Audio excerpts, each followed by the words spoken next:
During ejaculation, nearly 300 million sperms move from the testes through the tubes called the vas deferens into the area of the prostate.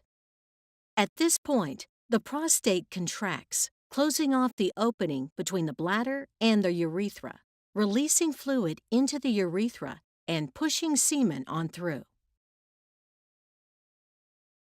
The seminal forms a thick fluid that is alkaline in order to protect sperm from the acidic environment of the female vagina. The gel is liquefied by enzymes from the prostate gland. It also contains sugars to nourish the sperm. The seminal plasma is left in the vagina.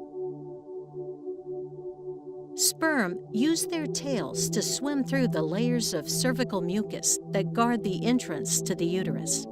During ovulation, this barrier becomes thinner and changes its acidity, creating a friendlier environment for the sperm. On the other side, after releasing the egg, at about day 14 of the period, the egg arrives at a specific portion of the tube called the ampular isthmic junction. It rests for another 30 hours.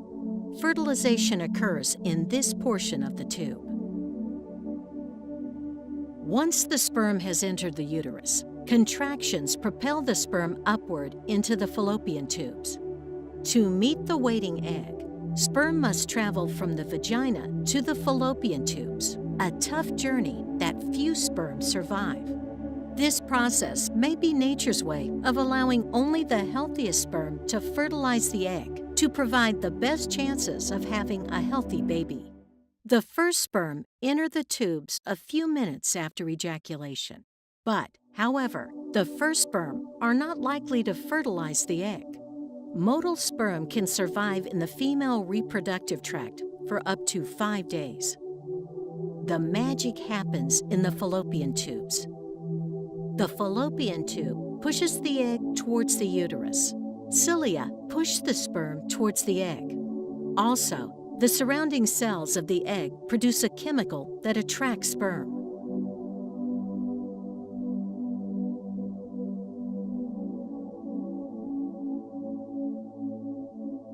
The sperm first burrow through the cells of the corona radiata.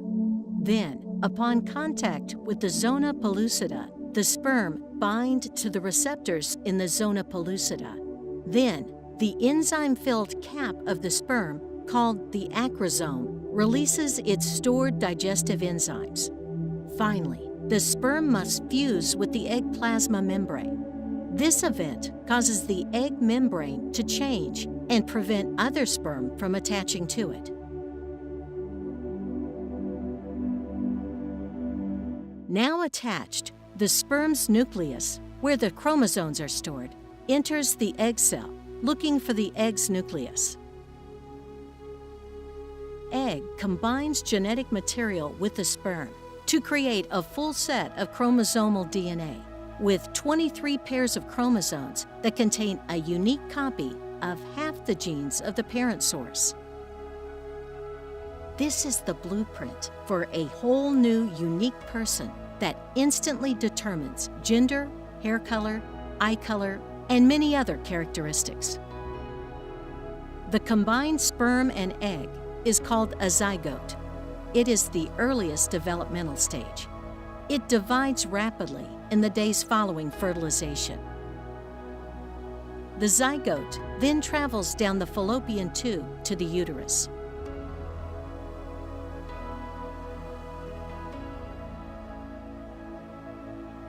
After fertilization, the zygote continues to divide and morph into a blastocyst ball of 16 cells, approximately 5 to 6 days after fertilization. It is smaller than the tip of a ballpoint pen. Only 20% to 30% of fertilized eggs will reach the blastocyst stage. Embryos that survive this stage of development have a high implantation potential once transferred into the uterine cavity. The blastocyst hatches out of its shell and burrow into the uterine wall, endometrium. which serves as the source of oxygen and nutrients.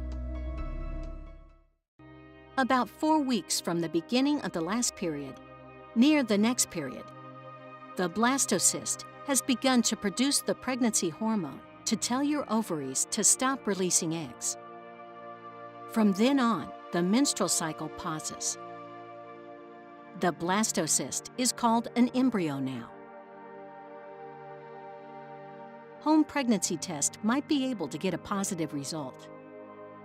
At week 5, the circulatory system, brain, and spinal cord are beginning to form, and the tiny heart will start to beat. The baby's heart beats about 54 million times before birth. The placenta provides oxygen and nutrients to the growing baby and removes waste products from the baby's blood via the umbilical cord. The nose, mouth, and ears are starting to shape at week 6. At weeks 7 and 8, the embryo has doubled in size since last week's. Little hands and feet start to grow. At week 9 to 12 of pregnancy, the embryo is called a fetus. The baby is almost fully formed and has completed the most critical portions. The facial features are more recognizable. The fetus's head is rotated and bent towards the chest, and he can occasionally touch his face. The diaphragm muscles start to grow. The reproductive, circulatory, and urinary systems are all at an advanced stage of development. The fetus will urinate in the amniotic sac.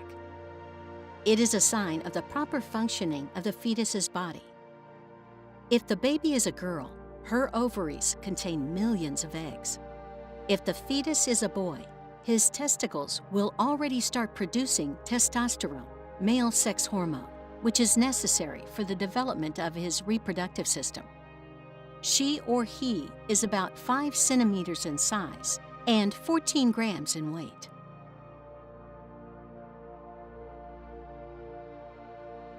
She or he is growing and maturing until ready to birth.